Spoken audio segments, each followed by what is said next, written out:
안녕하십니까.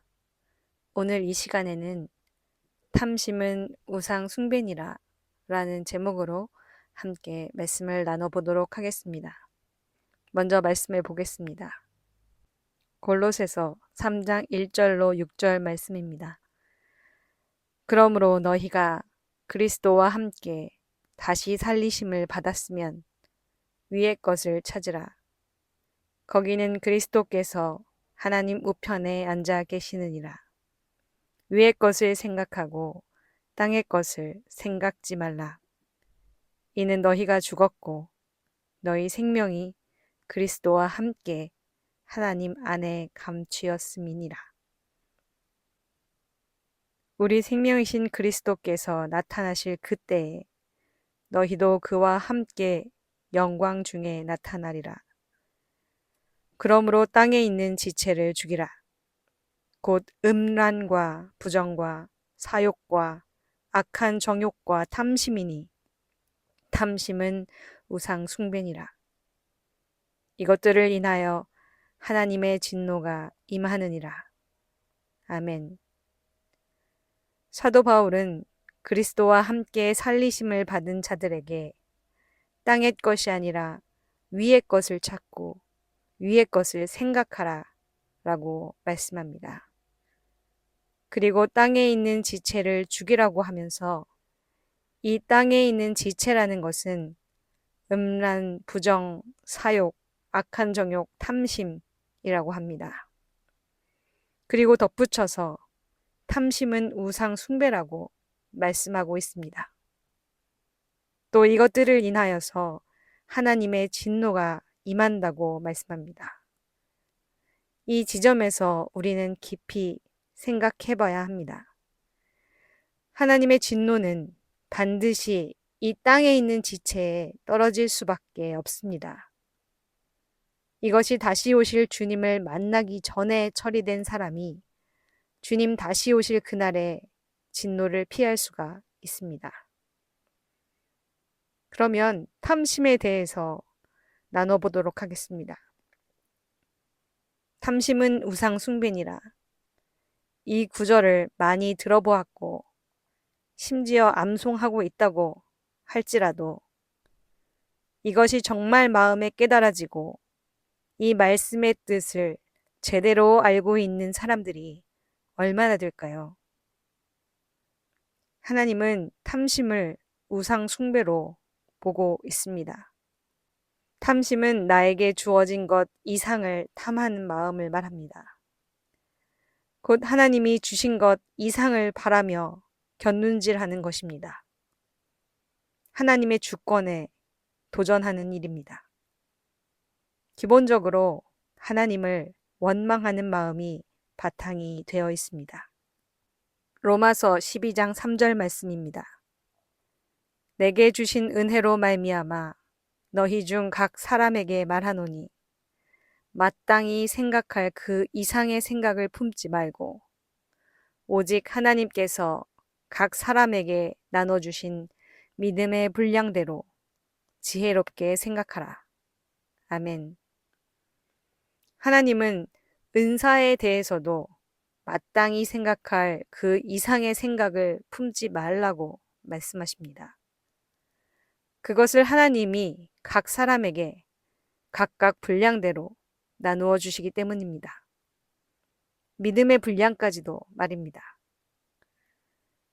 탐심은 세상 사람들이 생각하는 악한 일뿐만 아니라 세상 사람들이 모두 칭찬하는 소위 자아실현의 욕구, 심지어 구제를 많이 하고 사회에 공헌하는 그런 일에도 개입이 됩니다. 그러므로 이런 일들을 더 많이 하기 위해 노력하며 사는 그리스도인들도 자기도 모르게 이 함정에 빠져서 살 수가 있습니다. 내가 더 많이 벌어서 혹은 더 영향력 있는 자리에 가서 더 선한 영향력을 끼치는 사람이 되어야 되겠다. 이런 생각. 사람들의 눈에는 선해 보이지만 하나님 보시기에는 탐심이라고 곧 우상숭배라고 하실 수가 있습니다. 구약의 이스라엘 백성들의 우상 숭배 모습들이 계속 등장을 하는데 하나님을 어김없이 멀리하고 우상 숭배할 때의 이스라엘 백성들은 우상 자체를 원하는 게 아니라 자신들의 탐심을 채워줄 수단을 찾았다는 것을 알 수가 있습니다. 그리고 그럴 때에도 그들은 하나님을 버린다고 하지는 않고 하나님과 우상을 겸하여서 섬겼습니다. 하나님을 버린다고 하지 않은 것도 하나님께 저주를 받을까 두려워서였습니다. 그것이 무엇입니까? 전적으로 자기의 안위, 자기의 풍요, 자기의 건강, 자기의 명예 등등이 그들의 유일한 관심사였다는 것입니다. 이것들을 주실 수 있는 하나님 그분 자체가 아니라 그 결과물들이 목적이 되고 하나님이 수단이 되어 버렸습니다. 사람 손으로 만든 우상과 같은 위치로 하나님을 끌어내려 버렸던 것입니다.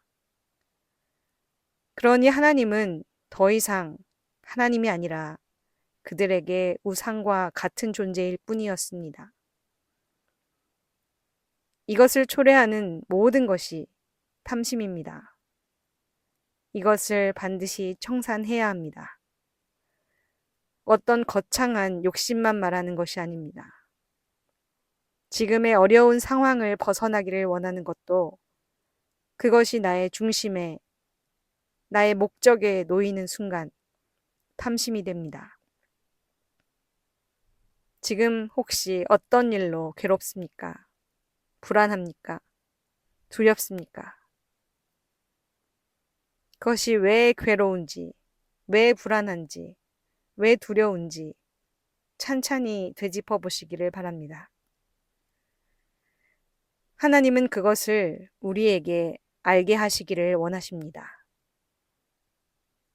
그것을 모르고 끊임없는 탐심 가운데 망하는 길로 가지 않도록 우리에게 괴로운 일들을 주십니다. 정확히는 그 사람에게 괴로울 일을 허락하십니다. 그 사람의 탐심이 드러날 그런 일을 사용하십니다. 영상을 잠깐 멈추시고 지금 내가 괴로워하는 일, 또 이전에 괴로워했던 일들을 떠올려 보시고 그것이 왜 괴로웠는지 생각해 보십시오. 이제 보이십니까? 이스라엘 백성들은 출애굽하여 광야 생활 가운데 만나만 먹는 생활이 괴로워서 하나님을 원망하였습니다. 민수기 11장 4절로 6절 말씀입니다. 이스라엘 중에 섞여 사는 무리가 탐욕을 품음에 이스라엘 자손도 다시 울며 가로되 누가 우리에게 고기를 주어 먹게 할꼬.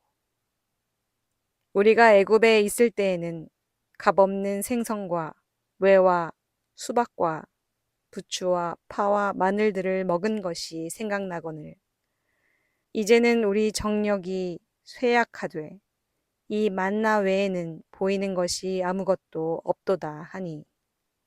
아멘. 이스라엘 백성들은 하나님이 주신 만나로 만족하지 못하고 애굽에 있을 때 먹던 고기, 생선, 오이, 수박, 부추, 파, 마늘을 먹지 못함을 괴로워하며 하나님을 원망하였습니다. 민수기 11장 33절 34절 말씀. 고기가 아직 이사이에 있어 씹히기 전에 여호와께서 백성에게 대하여 진노하사 심히 큰 재앙으로 치셨으므로 그곳 이름을 기브롯 핫다와라 칭하였으니 탐욕을 낸 백성을 거기 장사함이었더라. 아멘. 하나님은 이스라엘 백성에게 메추라기 떼를 보내어 고기를 먹게 하셨지만 고기가 아직 이사이에 있어 씹히기 전에 큰 재앙을 보내셔서 그 탐욕을 낸 백성을 멸하셨습니다. 탐심을 가진 자, 우상 숭배하는 자는 이 일이 드러날 때 처리되어야 합니다. 잘라내야 합니다. 하나님 한 분만 신뢰하고 그분의 이끄심에 순종하는 것이 아닌 자기 탐심을 채우고자 하는 자, 나에게 허락된 것보다 더 많은 것, 더 나은 것을 원하고 그 결핍을 원망하는 자는 우상 숭배자입니다. 이 자는 결코 하나님의 나라를 유업으로 받지 못합니다. 그것은 성령의 일을 거스리는 육체의 일이기 때문입니다. 갈라디아서 5장 19절로 21절 말씀입니다. 육체의 일은 현저하니 곧 음행과 더러운 것과 호색과 우상숭배와 술수와 원수 맺는 것과 분쟁과 시기와 분냄과 당 짓는 것과 불리함과 이단과 투기와 술 취함과 방탕함과 또 그와 같은 것들이라. 전에 너희에게 경계한 것 같이 경계하노니 이런 일을 하는 자들은 하나님의 나라를 유업으로 받지 못할 것이요. 아멘. 육체의 일로 열거된 것들은 육체의 일을 따르는 자가 내어놓게 되는 결과물들, 곧 열매들을 보여주는 것입니다. 하나님이 우리에게 이 땅의 여러 일들을 통해 이런 열매를 드러나게 하실 때에 우리는 정신을 바짝 차려야 합니다. 하나님이 잘라내어 버리기를 원하시는 탐심이 우리 가운데 있는 것을 발견하고 그것을 끊어내기를 결단하고 싸우며 하나님께 간구해야 합니다. 그 탐심을 잘라낼 때 우리에게 다가왔던 그 시험은 더 이상 시험이 아닌 것이 되고 우리에게 아무 힘을 쓰지 못하며 더 이상 우리에게 관계할 것이 없어집니다. 요한복음 14장 30절 31절 말씀입니다. 이후에는 내가 너희와 말을 많이 하지 아니하리니 이 세상 임금이 오겠습니다. 그러나 저는 내게 관계할 것이 없으니 오직 내가 아버지를 사랑하는 것과 아버지의 명하는 대로 행하는 것을 세상으로 알게 하려 함이로라. 일어나라, 여기를 떠나자 하시니라. 아멘. 세상 임금은 예수님께 관계할 것이 없습니다. 더 이상 예수님을 감당할 수 없고 그 무엇으로도 예수님을 시험할 수 없기 때문입니다. 그것은 오직 아버지를 사랑하고 아버지의 명하시는 대로 행하시기 때문입니다. 내 안에 지금 당장 버려야 할 탐심을 잘라내어 우상 숭배를 그치고 오직 아버지를 사랑하고 아버지의 명하시는 대로 행하는 여러분 모두 되시기를 바랍니다. 다음 시간에 또 뵙도록 하겠습니다.